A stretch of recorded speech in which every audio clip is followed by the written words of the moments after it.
The air in Los Angeles was thick with tension that evening. The sun had begun to set, casting long shadows on the cracked sidewalks of a rundown neighborhood.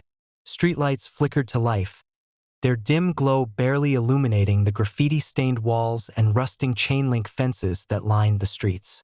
It was the kind of place where dreams were often buried under the weight of reality. Inside a dimly lit diner on the corner of Westlake and 6th, a young boy named Miguel sat alone at a booth, nervously glancing at the stack of bills in his hands. He was 16, bright, ambitious, and carrying the weight of an impossible dream, getting into college. But today was different. Today, his world had crumbled. Earlier that afternoon, Miguel had returned home to find an eviction notice pinned to the door. His mother, Rosa, had been working 2 shifts at a local laundromat, barely making ends meet. And now, after years of struggling, they were about to lose everything. His college savings, what little he had scraped together from working part-time at the diner, was now the only thing keeping them afloat. College was no longer an option. The weight of it all pressed down on his chest, making it hard to breathe.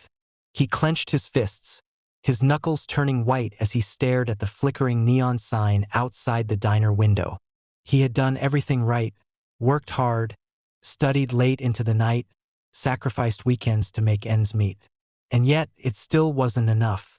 The sound of the diner's bell snapped him out of his thoughts. A man walked in, his presence undeniable. Tall, wearing a worn leather jacket, a scarf loosely wrapped around his neck, and a pair of sunglasses resting on his nose. He carried himself with an air of quiet confidence. He moved with an effortless grace, as if he belonged everywhere and nowhere at the same time. Johnny Depp. Miguel's heart pounded. He had seen him in movies, admired his roles, but never in his wildest dreams did he think he'd be sitting in the same diner as the Hollywood icon. For a moment, he forgot about his troubles. Then reality hit. None of it mattered. He was still losing everything. Johnny, sipping his coffee, noticed the boy. Something about his slumped posture, the way he kept clenching his fists, struck a chord. It was a familiar look, one of quiet desperation. He had seen it before in his own reflection during his rough childhood. "You okay, kid?" Johnny finally asked, breaking the silence. Miguel hesitated. "Just thinking about stuff." Johnny studied him for a moment. "Heavy stuff, huh?" Miguel nodded, looking away. He didn't want pity, especially not from someone like Johnny Depp. "Ever talk to someone about it?" Johnny pressed. Miguel let out a bitter chuckle. "What's the point?" Johnny took another sip of his coffee, contemplating. "I get that, but sometimes talking's all we got." Something in Johnny's voice made Miguel glance up. He saw something unexpected, understanding. Not just sympathy, but genuine recognition. So, for the first time, he told someone his story. He talked about his mother's struggles, his dreams of going to college, and how, in one cruel twist of fate, all of it had been ripped away. By the time he finished, his voice was barely above a whisper. Johnny remained quiet for a long moment. Then, he reached into his jacket, pulled out a pen, and scribbled something on a napkin before pushing it toward Miguel. "Here," he said. "Take this."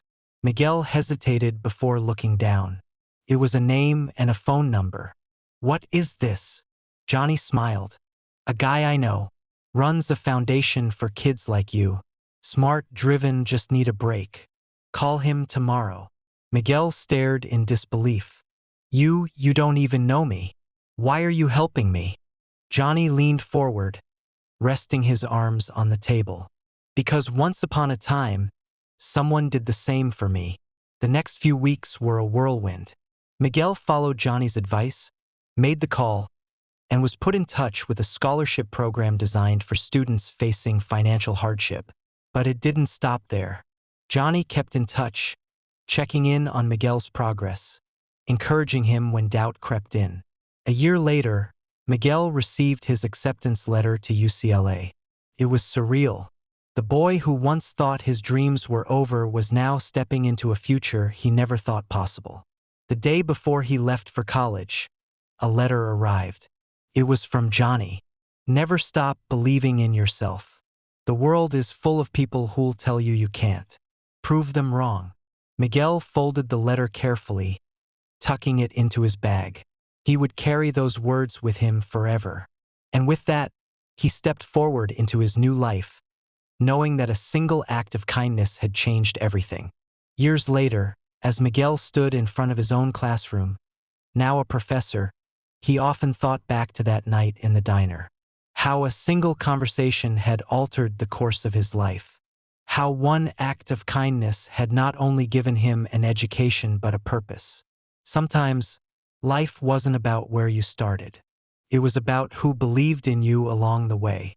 And that, my friends, is the power of kindness. One small action can change someone's entire future. If you enjoyed this story and want to hear more incredible tales, make sure to subscribe to Next Story. See you in the next one.